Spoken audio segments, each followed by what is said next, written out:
be the Cliff Russell Show. It will be the Greg Russell Show. Because why?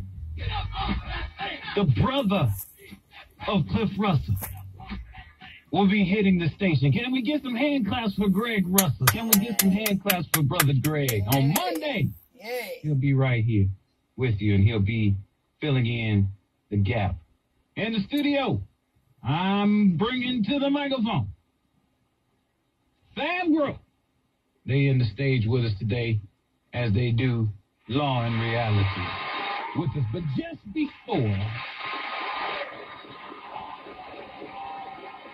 before we get all the way into, that's right, good to see you guys in the studio with us. Just before we get into Fab Gross and Law and Reality, we got to finish the conversation that we started. And at the 20, we're going to get into Law and Reality. Everybody good with that? Yeah. Let the church say amen. Amen. All right. We're talking about, and you guys feel free to get into this conversation if you like to. We're talking about the top 10 cities for African Americans that are doing economically well. Those top 10 cities are Atlanta, Baltimore, Washington, D.C., Charlotte, North Carolina, Raleigh, Durham, North Carolina, as well as Houston, Texas, and San Antonio, Texas. As many of you all know, and I've said on this show since I've been hosting here with us, we know that most of us who are African Americans, we're third generation African Americans, second and third generation African Americans. My great-great-grandparents left Memphis, left Mississippi, left Alabama, moved to the city of Detroit. Why? Because there was economic empowerment. Now, we're in the city of Detroit, 60% poverty in the city of Detroit, children living in abject poverty. Now, economic empowerment and political empowerment for African Americans have dissipated greatly. That's just what the truth is. And so my question to the audience is it time to turn around?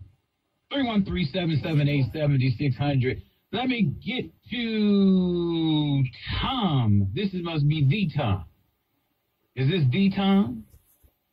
Hey, Reverend. We're in the last days and critical times, hard to deal with, are here.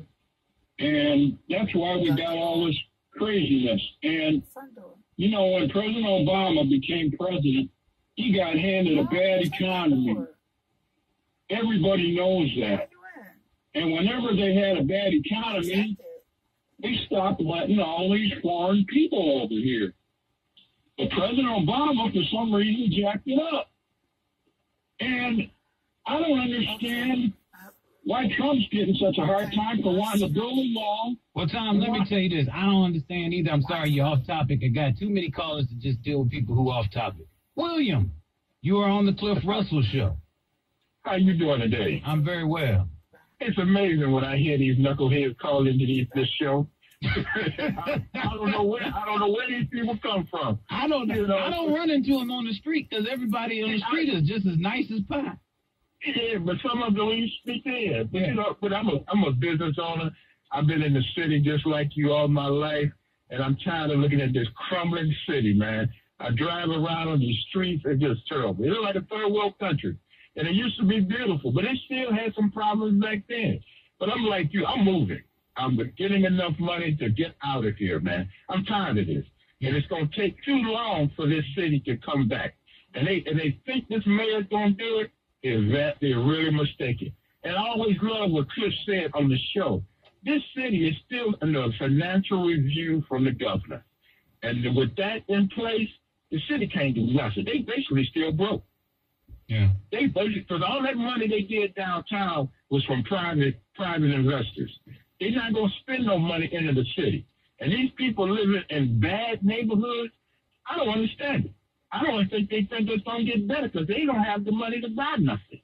They're barely holding on to their homes. Yeah. Barely. Yeah. So they can't buy anything. So the people that have got money, they're in the suburbs.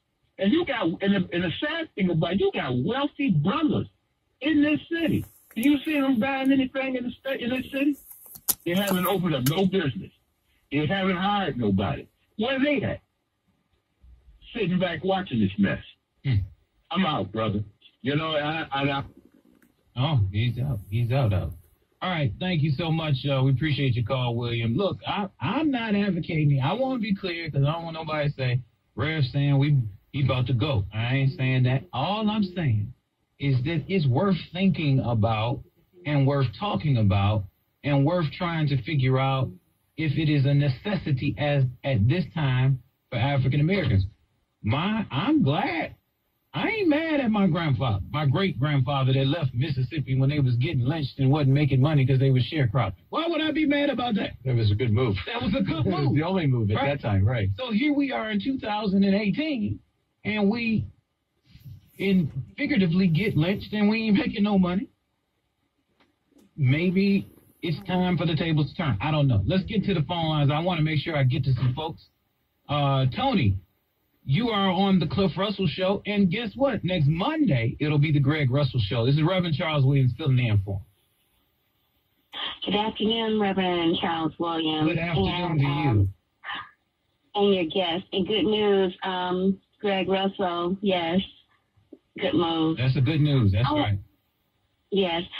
I wanted to talk about one thing. I think a lot of people who have moved to those cities, they were economically viable to make a move.